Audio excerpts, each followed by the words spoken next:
అనకాపల్లిలో శుభప్రదం shopping mall. సినీ నటులు మానస వారణాసి మరియు శ్రీదేవి చేతుల మీదుగా గ్రాండ్ ఓపెనింగ్.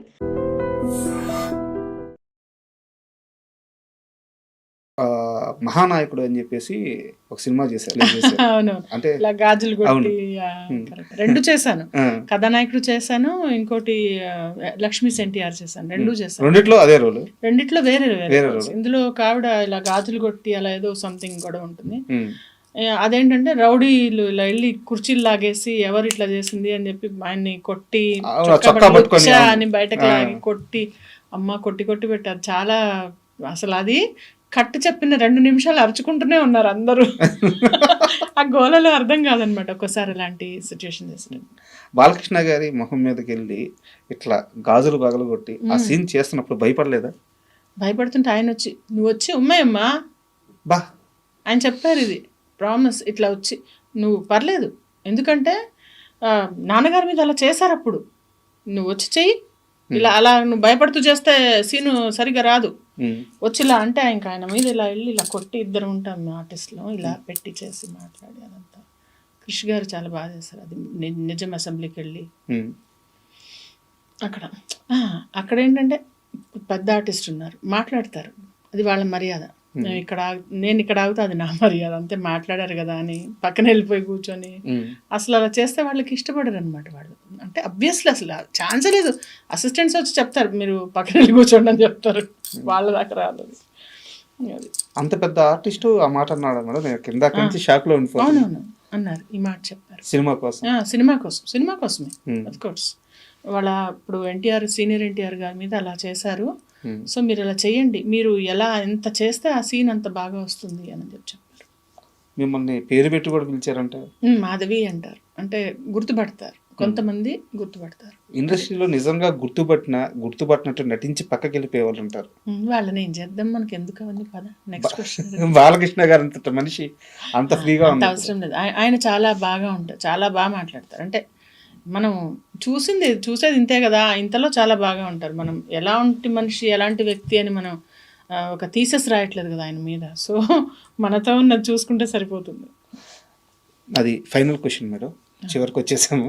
ఓకే, నెక్స్ట్ ఏంటి అంటే, సినిమాలు చేస్తున్నారు, సీరియల్స్ చేస్తున్నారు, అండ్ మీ హెల్త్ ముఖ్యం, ఫ్యామిలీ ముఖ్యం. ఎస్. మీ మైండ్ సెట్ ఇప్పుడు ఎలా ఉంది? నెక్స్ట్ రాబోయే 5 ఏళ్ళలో నా ఏం మైండ్ సెట్ చేయబోతున్నారు? ఏంటంటే ఒక 6-7 ఇయర్స్లో నేను సంథింగ్ మంచిగా ఈ మూవీస్ సీరియల్స్ చేస్తాను సరే. ఒక 2 స్క్రిప్ట్స్ ఉన్నాయి నా దగ్గర. ఓకే, ఆ స్క్రిప్ట్స్ని నేను రియలైజ్ చేయాలి, అదొకటి ప్రాజెక్ట్. డైరెక్షన్ కాదు, నేను రాశాను, అది చూడాలి, అది తర్వాత మెటీరియల్ ఇవ్వాలి. అండ్ దెన్ ఇంకొక ఎస్టాబ్లిష్మెంట్ ఎలా అంటే, నేను ఉన్న నాళ్ళు మంచిగా అదే నాకు సంపాదించి పెట్టేలాగా ఒక ఆఫీస్ లేకుంటే ఒక బిజినెస్ లాంటిది ఒకటి స్టార్ట్ చేద్దామని ఆలోచన. Super madam. అండ్ ఫైనల్గా మీరు వెళ్ళేటప్పుడు ఒక పాట పాడిచ్చి పంపించమన్నారు. పాటనా? అసలు ఈరోజు నాకు కొంచెం హెడేక్గా ఉంది, అందుకని వచ్చినప్పుడు కొంచెం డల్గా మాట్లాడుతూ ఉండాలి. ఇప్పుడు రాను కొంచెం మాట్లాడాను. తప్పకుండా పాడదాం. ఏం పాట పాడాలి చెప్పండి. మేడం, మీ హీరో మీ నాని గారి పాట పాడితే ఇంకా హ్యాపీ. నాని గారి పాట అలాగా అన్ని రావు, కొన్నే వచ్చు నాకు. Any song.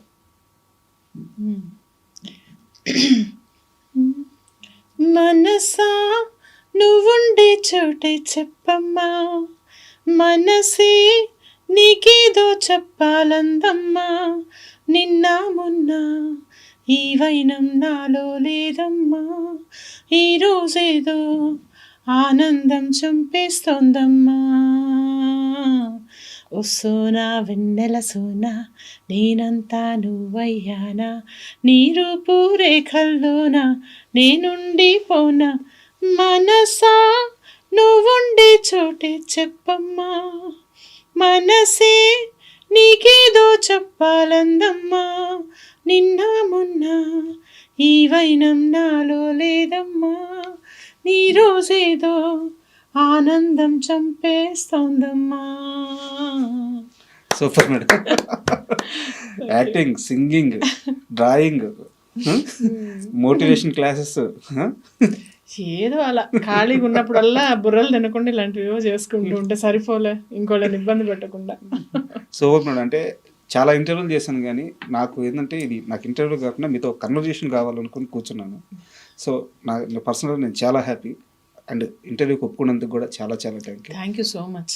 ఈ రాబోయే 5 ఏళ్లలో లేదా ఫ్యూచర్లో మీరు ఏవైతే ప్లాన్స్ వేసుకున్నారో వాటన్నిటిలో కూడా మీరు సూపర్ సక్సెస్ అవ్వాలని అండ్ ముఖ్యంగా హెల్తీగా ఫ్యామిలీ పరంగా కానీ అన్ని విధాలుగా హ్యాపీగా ఉండాలని మనస్ఫూర్తిగా కోరుకుంటున్నాను. Thank you so much. Thank you.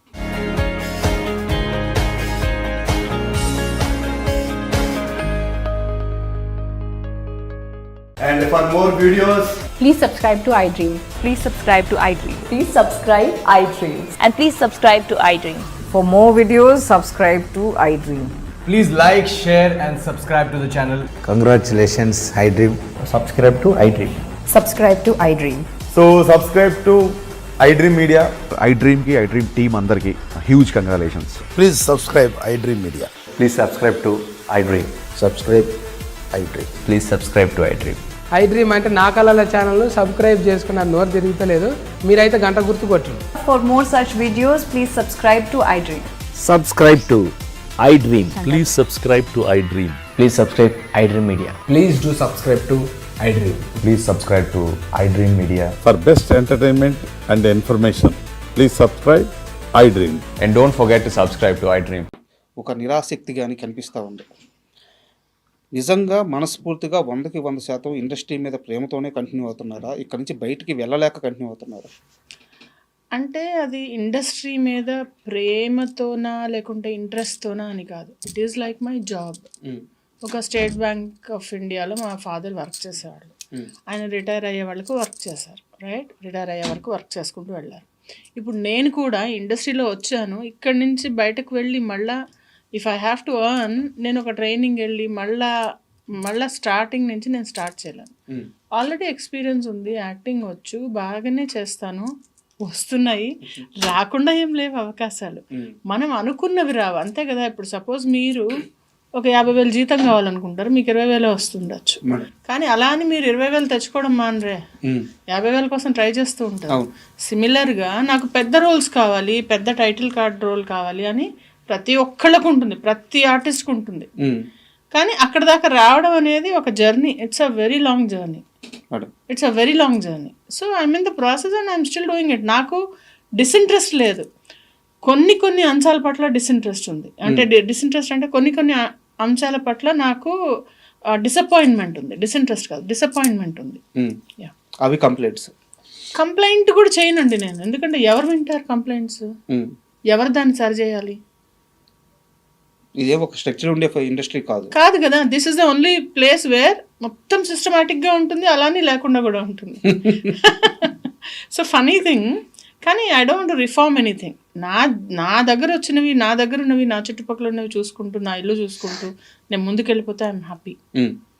అంటే ఇండస్ట్రీలో 2 రకాల ఆర్టిస్టులు ఉంటారు మేడం. అంటే నేను చెప్పేది టైర్ 1 హీరోల దగ్గర నుంచి జూనియర్ ఆర్టిస్టుల వరకు ఎవరైనా సరే 2 రకాల ఆర్టిస్టులు ఉంటారు. సినిమానే జీవితం, సినిమానే ప్రాణం, ఇది లేకపోతే బతకలేమనే వాళ్ళు ఒకరు. ఇంకొకరు ఇది నా ప్రొఫెషన్, ఇక్కడ అవకాశాలు ఉన్నంత వరకు చేస్తాను, తర్వాత చల్తా, ఏదైతే అది అవుద్ది. దీంట్లో మిర్చి మాధవి ఏ రకం? Second type. ఇది ప్రాణం, ఇది నా సర్వస్వం, ఇది నా ఇది అని నేను అసలు అంత దేన్ని అనుకోను సార్. నన్ను నేను తప్ప, నన్ను నేను చూసుకుంటూ, నా కుటుంబం చూసుకుంటూ ముందుకెళ్తూ, ఇది నడవడం కోసం ఒక ఉపాధి కల్పించుకొని ఇందులో మంచిగా ఇచ్చింది మంచిగా చేసుకుంటూ ముందుకెళ్తున్నాను తప్పితే నువ్వే నా సర్వస్వం అని దేన్ని అనుకున్నా అది నీ జోలికి రాదు. అది అమ్మాయి కానీ, అది జాబ్ కానీ, అది ఎవరైనా కానీ అది వెగటైపోతుంది. ఏది అంత నీకు మనసుకు హత్తేసుకోకూడదు. అది నేను అస్సలు చేయనది. ఎందుకంటే డిసప్పాయింట్మెంట్స్ వస్తాయి కాదా? అంతే కదా. ఇప్పుడు అంతే కదా. ఏదైనా నేను ఇల్లు కడుతున్నా, బ్రహ్మాండమైన ఇల్లు కట్టాలంటే డబ్బులు సరిపోవు. ఆ సరిపోయిన వాటిలో కట్టిన దానిలో డిసప్పాయింట్మెంట్. ఇంకా దాన్ని ప్రేమిస్తే తుడిచి అక్కడే ఉండి నేను అందులోనే ఉండలేను, బయటకు వెళ్తే ఏదో పాడైందని. అంటే నువ్వు ఎక్సెస్గా ఎప్పుడైతే అబ్జెస్ అవుతావో ఏ విషయం గురించి అయినా, ఇట్ డజంట్ హెల్ప్ యూ. అంటే ఇక్కడ నాది ఒక కంటిన్యూటీ క్వశ్చన్. ఇప్పుడు ఆర్టిస్టులు చాలామంది ఉంటారు, అవకాశాలు లేక సూసైడ్ చేసుకుంటూ ఉంటారు. వాళ్ళందరూ ఇలా సినిమాని నుంచి ఎక్స్ట్రీమ్కి వెళ్ళిపోయి ఆలోచించిన వాళ్ళే కదా. అంతే కదా. అది ఆర్టిస్ట్లే కాదు, ఎగ్జామ్స్ ఫెయిల్ అయ్యి ఎగ్జామ్స్లో చేసిన వాళ్ళు, లవ్లో ఫెయిల్ అయిన వాళ్ళు, ఆ సూసైడల్ టెండెన్సీ అనేది ఒక డిఫరెంట్ ఎమోషనల్ హెల్త్ గురించి అదొక సెపరేట్ టాపిక్. అంటే అలాంటి వాళ్ళు ఎందులో ఉన్నా సెన్సిటివ్గా ఉంటారు, హైపర్ సెన్సిటివ్గా ఉంటారు, వాళ్ళు తట్టుకోలేరు. అదే చెప్పటం, డిసప్పాయింట్మెంట్ తట్టుకోలేరు. ఎప్పుడైతే నువ్వు ఎక్స్పెక్టేషన్స్ ఇక్కడ పెట్టుకున్నావో అక్కడ దాకా రాలేదనుకోండి, ఇట్ విల్ బి టోటలీ ఒక రాంగ్ ప్లేస్లో ఉన్నట్టు మనం కదా. సో టఫ్ థింగ్స్ ఉన్నాయా, నువ్వు టఫ్గా ఉన్నావా, అదే. అండ్ మీ యూట్యూబ్ ఛానల్ చూస్తే మేడం కొన్ని షార్ట్స్ పోస్ట్ చేస్తూ ఉంటారు మీరు, చాలా అద్భుతంగా ఉంటాయి, మోటివేషనల్ స్పీకింగ్ లాగా, అంటే ఇన్స్పిరేషన్ కలిగించేలాగా ఉంటాయి. మీరు దానికి తగ్గ చదువు కూడా చదువున్నారు, నాకు నాకు తెలియదు అది ఏదో. నేను చదువుకున్నాను, పోస్ట్ గ్రాడ్యుయేషన్ అయింది, నేను సర్టిఫికేషన్స్ చేశాను. అంటే నేను ట్రైనర్ చేశాను అనమాట, సాఫ్ట్ స్కిల్స్ కార్పొరేట్ ట్రైనర్ అనమాట. మీరు ఇండస్ట్రీలో మానసికంగా ఇబ్బంది పడతా కొంచెం లోలో ఉన్న వాళ్ళకి మీ మాటలతో హీల్ చేసిన వ్యక్తి ఎవరు? అలాంటి సందర్భం ఏదైనా జరిగింది? అంటే పర్టికులర్గా కాదు, డెఫినెట్లీ నేను ఏమన్నా ఉంటే చెప్తానమాట, అక్కడ హెల్ప్ చేస్తాను. ఒక పర్టికులర్ ఈ వ్యక్తి అని కాదు, అక్కడ ఏదైనా జరిగితే అంతలాగా హర్ట్ అవ్వకూడదు. వ్యక్తి పేరు వద్దు, నాకు పర్టికులర్ ఇన్సిడెంట్ ఏమైనా చెప్తారా? అదే ఒక ఆవిడ ఇట్లనే తనకి నిడివి రావట్లేదు, అంటే లెంత్ రావట్లేదు, రోల్ రావట్లేదు అని చెప్పి చాలా ఫీల్ అవుతుంటే నేను ఒకటే చెప్పా, ఇది పర్మనెంట్ కాదు, ఇది వచ్చినా కూడా ఒక నలుగురు, ఇప్పుడు 5 వేళ్ళు కలిపి ఇట్లా ఒక పిడికిలైనట్టు అందరూ కలిపి ఒక సీన్ అవుతుంది, మన ఒక్కళ్ళ మీద తీయరు కదా, అర్థం చేసుకో, వచ్చింది చేసుకుంటాడు, ఇది కాదా ఇంకోటి చేసుకోవాలి, అంతేగాని ప్రాసెస్లో హర్ట్ అవ్వద్దంట నేను. నువ్వు అర్థం చేసేసుకుంటే థాట్ ఏదైతే నువ్వు ప్రాసెస్లో నువ్వు హర్ట్ కాకుండా ఉంటే ఇట్ విల్ బి బెటర్ అని చెప్పాను. అంటే ఒక స్ట్రాంగ్ మెంటాలిటీ, యాజ్ ఎ ఉమెన్గా ఒక స్ట్రాంగ్ మెంటాలిటీ, సబ్జెక్ట్ మీద సరైన అవగాహన, సరైన అప్రోచ్, ఇంత క్లారిటీ మైండ్ ఎలా వచ్చింది?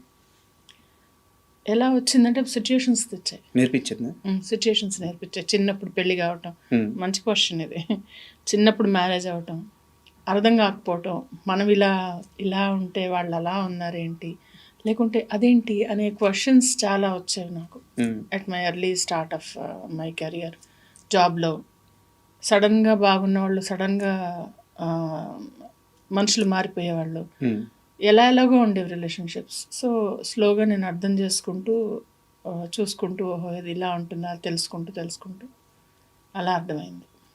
17 ఏళ్ల వయసులో పెళ్ళైంది కదా మేడం? ఎస్, 17.5. ఎలా హ్యాండిల్ చేశారు ఎర్లీ లైఫ్, మ్యారేజ్? ఏం తెలియదు, అంటే మ్యారేజ్ అయినప్పుడు అసలు అనుకోకుండా జరిగింది, మంచి సంబంధం చేశారు. కొన్ని ఉంటాయి కదా, యూ విల్ అంటే మేక్ మిస్టేక్స్ అండ్ లెర్న్. నాకు పెద్ద తెలిసేది కాదు, పని వచ్చేది కాదు.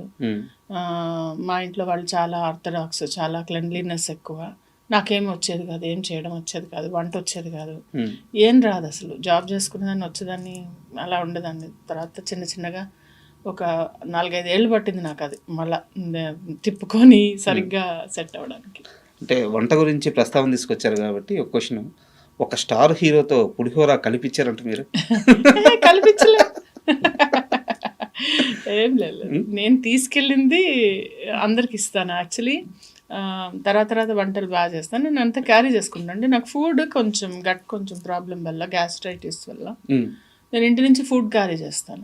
సో ఆ క్యారీ చేసింది అందరికి ఇస్తాను అనమాట. అయితే తను ఎలా చేశారు, బాగుంది అని చెప్పారు. ఎవరా హీరో?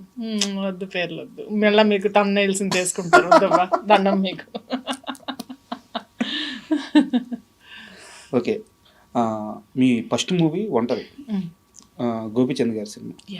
ఆ సినిమా ఛాన్స్ వచ్చినప్పుడు కానీ, లేదా సినిమాలో యాక్ట్ చేస్తున్నప్పుడు కానీ, నేను యాక్టర్ని అయిపోయాను, లేకుంటే నాకు అవకాశం వచ్చేసింది, ఎలాంటి ఒక ఎగ్జైట్మెంట్ కానీ, చాలా ప్లెయిన్ మైండ్తో ఉండేవాళ్ళంట. రాజా ఎలా అంటే, నేను ఏది ఉబ్బిపోను, ఏది కుంగిపోను. నాకు ఎందుకంటే నాకు వద్దు అసలు, అంత ఎమోషనల్ టర్మాయిల్ వద్దు నాకు. పడి ఉన్నాను నేను, అది చెప్తున్నాను నేను. అర్లీ స్టేజ్లో అవన్నీ పడి ఏదో రాగానే ఓహో మనం అచీవ్ చేసేసామని నాకు అసలు ఎప్పుడు అనిపించదు.